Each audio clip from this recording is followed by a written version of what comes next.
To another edition of the manual. He is the Professor Alton Woods. I am Chip Rice, and man, did you see? Man, I saw. Of course, I'm a Lakers fan, so I saw Right. the Lakers get back in the series and go up 2-1. But I was thinking to myself, I don't. You're supposed to love everybody. You're So we're gonna love everybody. You're I supposed to. don't like Dylan Brooks. I could see why. I'm not. And I I'm don't have just a dog wondering- in the fight. I'm just wondering if I was a Memphis fan, if I would love Dylan Brooks. Well, after they won, yes. See, my fundamental issue is this: fan or not, is you can't talk like that if you don't have the skill set to deliver it night in, night out basis. So for example, Ja Morant doesn't bother me because Ja Morant is going to bring it every single time he's on the court. He is going to try to destroy you. There's certain people who just should be quiet. Right. Like Pat Beverly used to bother me because he's a great defender, but at the end of the day, he's only a piece of a good team. He's never the guy. Yeah, you're not the guy that's going to make the difference in the game. Right. Your press cannot demand more attention than your box score. For as good as Rodman was, he wasn't the guy. You had at least two guys on those squads that were going to take care of the business. So I'll say, no, I don't really like Dylan Brooks because I just don't think he brings enough to the table to justify all of the chatter. Because he's writing a check somebody else has to cash. See, that's my issue. Yeah. Right. If you're writing a check, you have to cash. I'm cool with it. Oh, you don't even have the bank account to cash it. So, but the only reason Dylan Brooks doesn't get my ire is because in this series, Anthony Davis gets my ire. Where did he go in game 2? Where did he go? In this one series, you've seen everything that's right and wrong with Anthony Davis. Wow. I mean, we already know he's tissue paper soft, right? But this guy can dominate a game every single night. But for whatever reason, throughout his career, and it's been a long time now, so now we can call it truly who he is. Yeah, we have a great sample size. You went from a small market to a big market. You went from where you didn't want to be to where you want to be. And the conversation is essentially the same. Some nights you come out and you're unstoppable. Right. And there's other nights you vanish. And in between, you're hurt. Right. It's like, okay, so I think now we have to accept this is who you are. This is who you are. This is who you are. You're somebody's sidekick. That is who you're supposed to be. Yeah, there are certain nights you will be top 5, and then there are other nights you will be top 40 or 50. Closer to the 40 side, but yes. This is another edition of the manual.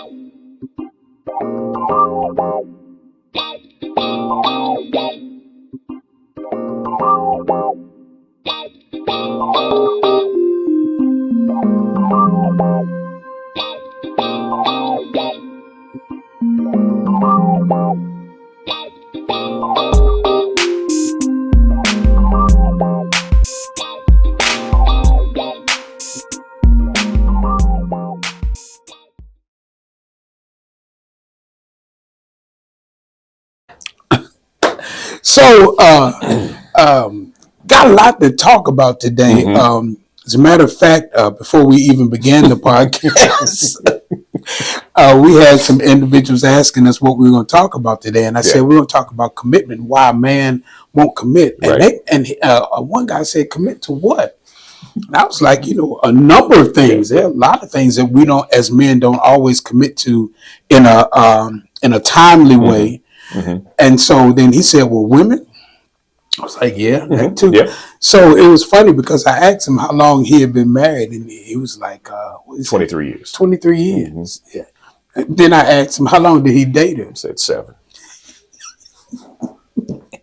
I said, you don't see where the commitment problem is. Right. So then I had to ask some more qualifying questions because you can do that because Jacob had to work for 7 years before he could get Leah. That's right. And then got Rachel right after. One. Yeah. Which could be a commitment problem. But I said, y'all married, y'all dated for 7 years. I said, yeah. Y'all build anything together? Houses, cars, anything? No cars. I said, did y'all have sex during it? He's like, well. You know the answer to that. Yeah. That's what he said.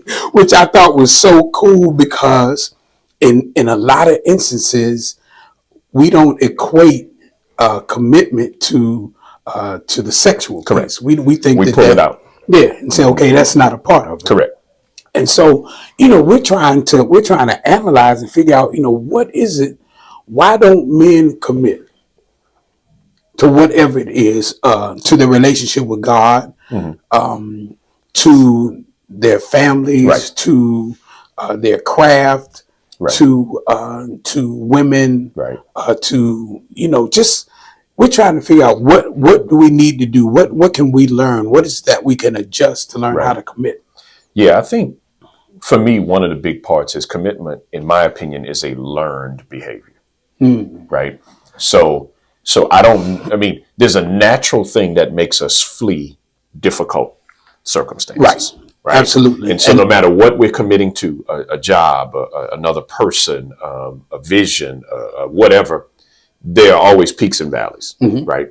And so it really becomes a learned exercise. And it's interesting because I watch youth sports, different sports and all of those kind of things. And I'm watching kids the moment things get tough. The parent will remove the kid and try to place them somewhere where it's not tough anymore. And so I'm thinking to myself, okay, you're not starting on your football team. My mind says work harder. Today's group, forget the kid for a second. The parent says, why is my son or my daughter not starting? And because in their mind, their son or daughter is the best person out here. And then if you don't get a satisfactory path to starting, they move them to another team where they can start. Wow. And so I'm thinking to myself, well, that's great when they're 9. Right. I shouldn't say it's not great. It's not great at all. But that works when they're 9. But when they get to high school, Right. or college, because now you, mama, daddy, you can't do anything about it now. And so we don't teach kids to commit. And so if kids who don't commit just become adults who don't commit. Right. Because commitment is truly personified in the tough times. Yes, Right? absolutely. It's easy for everybody to be committed, air quotes, when everything's good. Right. It is probably one of the major downfalls of the transfer portal, Yes. in that you're asking a 19, 20, 21-year-old who's still learning life that when it becomes difficult in your situation, I'm just gonna move somewhere else. Right. Oh, we didn't come in first place. Let me go move somewhere else. Yeah. And you don't understand that victory is born of adversity. Absolutely. So I was trying to think, okay, now how can I put this in a biblical context to kind of look at what's going on? And I thought about David. Okay. So David is this guy who is, shunned by his family, made to do the most menial task by keeping his father's sheep. He's back on the backside of the wilderness. Right. Learning some good things back there, learning how to be by himself, learning how to fight lions and fight bears and be committed in his task. So then he gets promoted. He goes to work for Saul. And scripture literally says that when he was working for Saul tried to kill him. Saul tried to kill him. The Bible says he tried to pin him to the wall with a spear. Right. Tried to kill him. And yet the man ran from the situation, because you should never stay in a situation where somebody physically can harm you. Right. But there was still a level of commitment to him as his leader, that he navigated the situation because he understood there was something wrong with his leader, not something wrong with him. Correct. And so I think that a lot of times we don't understand how to be committed when something is difficult. Absolutely. When something's hard. Because you learn it at a young age. There were a couple of times Aiden was playing different sports or on a different team or whatever. And midway through the season, he's like, I don't want to do this anymore. And I said, that's great. When you get to the end of the season, you can make a decision. But you committed to being on this roster. And so regardless of the fact that you don't like this, that, or the other, you're going to finish this. Yep. Right. Yep. And every off season, you get to re-up again if you want to. But that's where your choice comes in. Right. You didn't commit to play for this team forever. Right. But you did commit to playing this season. Right. And so you're going to finish this season. Okay. Right. And so it's not that I care much about the sport part of it, but what I'm trying to teach him is one day you'll have a wife who is not going to make you want to come home. Right. Or is not going to make you excited in that given moment. And in that moment, you can't decide to go get a different one. Right. Right. You got to say, I made a commitment, and whatever the terms of that commitment are, I'm going to satisfy. Mm-hmm. Right. It's my issue with in sports where people, quote unquote, force your way. But let's go back to Anthony Davis. Mm-hmm. I mean, fine. Tell the Pelicans at the end of this contract, I'm not signing the extension and I'm moving on. Right. And then let it be. If they choose to trade, let them trade. But all of that's all folks T-shirts and all of this stuff trying to force your way out of a commitment you made. Right. You made a commitment. And in the sports thing, it's even more interesting because the other areas, the commitment that I'm describing requires you giving more than you receiving, maybe. Mm-hmm. But in the sports case, when somebody's paying you $40 million a year to play a game that you love, right. And your contract and your commitment is up, and you still in your mid-20s. What are we rushing to do? What are we forcing? Right? I mean, because you're going to make so much more money. So much more circumstances, money. And you're going to get where you want to go anyway. But we get caught up in these temporary feelings, in these moments of right now. Absolutely. Absolutely. So we don't teach our young men commitment. Mm-hmm. Right? You said something else I thought was interesting when you were talking about David and Saul and how David recognized that it was something wrong with his leader, not him. Mm-hmm. The first thing is he recognized that he had a leader. Right. Right. Which is another major issue when we operate from a place of being on an island all on our own and we're our only accountability partner. Right. Right. We're not submissive to anything or anybody. Right. So A, we don't teach how to commit, but B, we don't even understand to whom and to what we should commit. Mm-hmm. Okay. Right? And so David understood a couple of things. He understood what God's plan for him was. Mm-hmm. And he knows that when God has a plan for him, somebody else can't change it. Right. Right. So it doesn't matter what you do, you can't stop God's plan. Right. Right. So he was comfortable in that. Right. And then secondly, he understood that whether it's good leadership or wicked leadership, is still leadership. It's still leadership. And there's a way to navigate that. Yeah, that's a difficult part. And he only left leadership when he couldn't stay there any longer. Correct. Absolutely. He was just in a situation where I'm going to literally be destroyed if I stay here. Absolutely. So I'll separate myself and then I'll let God work out the details. Correct. And so, we have to be careful that we don't automatically say because this leader is a good leader or a bad leader, no, I'm just leaving here. Like, okay, was there a process here? What is God saying in this process? Right. Are you allowing him the opportunity to change the circumstances for you? So you got to be careful in that. So, all right, if we look at male commitment to women, yes, what are some of the things that keep a man from committing to a woman? Two things come to mind. One, peer pressure. And here's what I mean by that. Maybe I should say it differently. Bad definition of manhood and the pressure that comes along with it. Okay. So in other words, men are often defined, and we said this in other podcasts, but men are often defined, or the quality of your manhood is often defined by how many sexual conquests you might have. And, all the things that come along with that. Commitment tends to stand in the way of how the world glorifies manhood. Mm-hmm. Okay. So for me to commit to one woman and be faithful, because I guess I should probably add that to it, right? Right. Because in our minds, we sometimes slice things off of commitment, right? So for me to commit to one woman, I have to forsake all others. Right. So now if my environment doesn't promote and see that as a good thing, now I have to make a decision. It's kind of like when you say you got saved, what am I going to tell the boys? Mm-hmm. Well, when all of my boys are out doing their thing and I make a different decision. Because those relationships are important to me. They're important. Right. So do I lose the relationships, or do I become the ridicule or the joke or the meme or whatever of the group? Mm-hmm. So there's that peer pressure that comes along with it sometimes that I think, excuse me, that I think makes it difficult for some men to commit, especially young men. Yeah, especially young Yeah. men. When you're seeing, popping bottles or pouring wine or doing 40s, whatever your Took us back. right? It's like, okay, to step away from that because I'm in a committed relationship. Mm-hmm. That how do I do that? We oftentimes hear situations where some women are upset with their boyfriends or husbands because they spend so much time with the guys. Right. So I've not learned how to balance that out. Right. Now, the flip side of that is sometimes you may have an insecure woman. Of course. Right.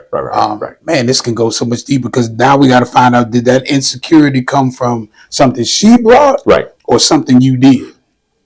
Well, and it's funny you bring up insecurity because the same is true for the man.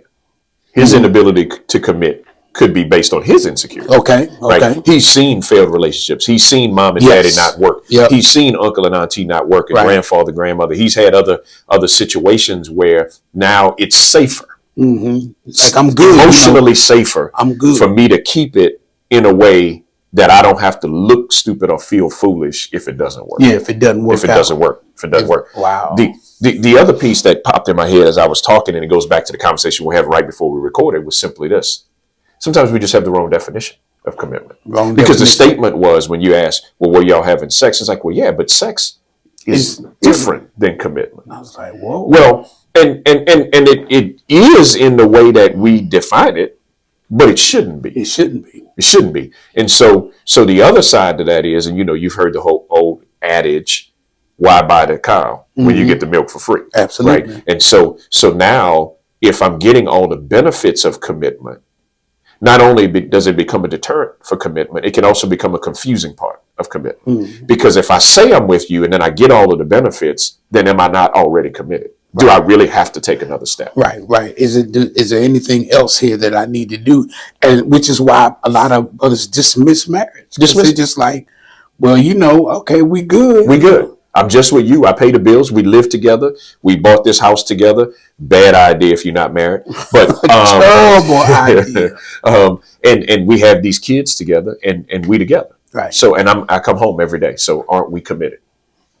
Wow. The state would say no. Right. The state would say, although there are some common law components Yes. to it, the state would side with y'all are not committed. Right.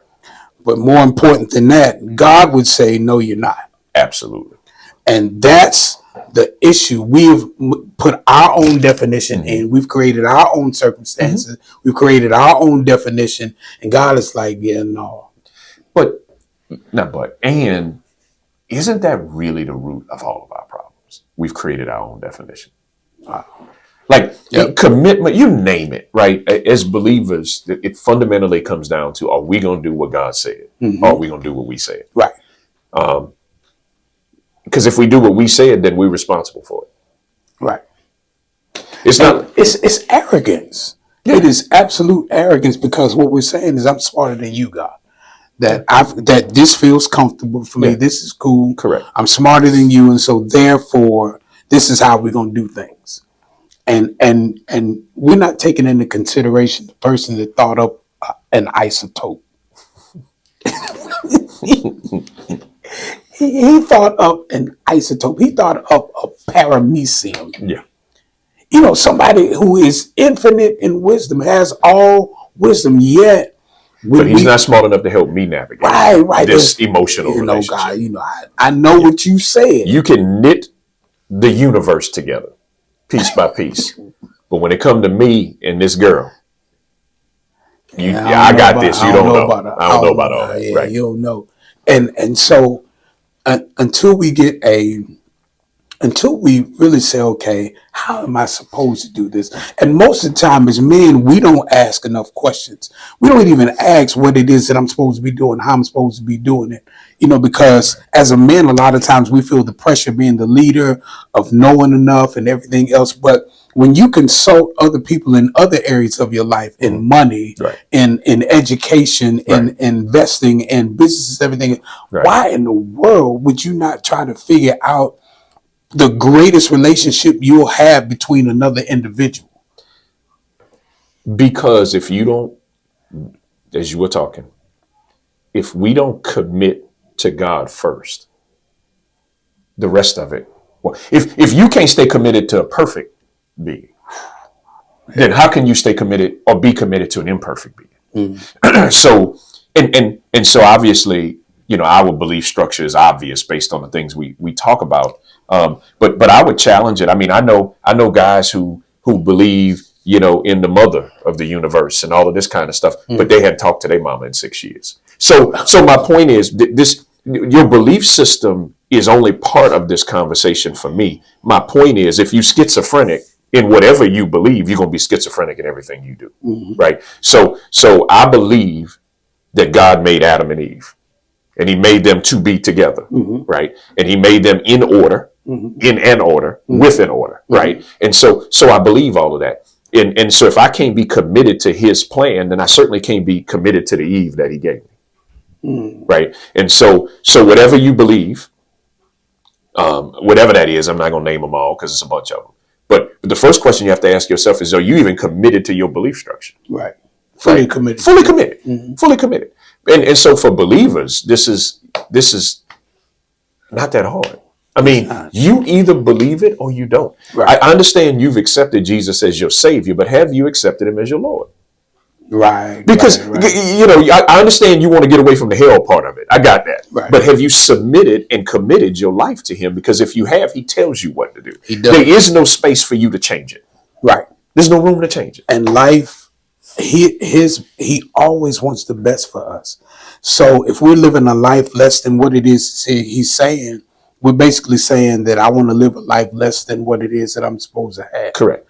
And so as we move into commitment and why we don't commit, we look at the flaws of the other individual. Right. Cool. Correct. They talk too much. They talk too loud. They Too controlling. Too this. Too that. right, Whatever. yeah. So then the sex must be incredible. Must be. Because if you keep coming back, and so it's like, or maybe you don't understand that all of us have our own quirks, Right. have things that are just different about us. That you have to ask yourself, okay, if this is something that I don't want to overcome in the relationship, why do I stay with them? Right. And maybe, again, believers, maybe it's as simple as this. If the relationship doesn't have adversity, it's probably not holy. So think about it. If the enemy already has you in a bad relationship, he doesn't have to attack it. He wants you to stay in it. Yeah. Right. So yeah, I'm gonna keep coming back in a relationship that's out of order and unholy because I'm not having to fight the devil in it. Right. I never had to fight for a relationship like I have to do in my marriage. The moment my relationship became sanctioned by God. Right. Then the enemy tries to destroy that. Yeah. As long as it's sanctioned by Satan, I don't have those fights. So your daughter said something in our youth and young adult group on yesterday. I was in awe of how she shared, but she said this, which I'm giving to y'all now. I'm going to preach it somewhere else, and we need to give Elijah Wright credit for it. But she said, whatever you get outside the will of God, you have to stay outside the will of God to keep it. Yeah, that's good. That's good. And so how many things from a commitment standpoint have we committed to for stuff that was not God's will for us? Right. And yet we stay in it, but we're staying outside of the will of God in order to keep it. In order to keep it. We got work to do with this commitment thing, especially as a man. A committed man is hard to deal with from the standpoint of him failing. Because when a man is committed, then success is just around the corner. Absolutely. But we have to learn how to do it. We have got to stop making all of these excuses for why we don't commit. It's like, so then don't try to take all the benefits of it when you won't commit. Right. Commit to it. Commit. Commit to your family. Commit to this woman. Commit to your business. Commit to a local church. What's all of this? What's all of this? Well, they don't like me. Like, just make a commitment, and if there's a problem, God will work all of that out. He'll figure it out. He will take care of all of that. But we've got to learn how to commit. Jesus was so committed that even when they did him wrong, as soon as he got up, he said, "Go tell my disciples, I'm still committed to you, even though we had a falling out, even though that there was a problem as far as we're concerned. I'm still committed to you." And that's not to say to be in situations that are toxic. You know, we have to learn how to figure that out. But for the most part, man, you have to learn how to commit. Yeah. And do it God's way. Do it God's way. Commit to him first. Yes. That's the first thing. That's the first thing. Commit to him first. And he will direct. He will direct. It's in the book. He'll order your steps. It's in the book. Man, good conversation. Now, we almost had like a whole room full of people in on this conversation. Yeah. We just have to see how that goes next time. That's right. But yeah, it's been a good conversation. He is the professor, Alton Woods. I'm Chip Rice. Join us on Facebook, YouTube, Instagram. We are the Manual, the number 4U. The Manual 4U. Love to have your comments and tell us what it is that you think. Even give us some show ideas. That's right. If you got something out there you think we need to address. That's right. And we'd love to delve into it, see if we can help men everywhere. For the professor, I'm Chip Rice, and this has been another edition of The Manual.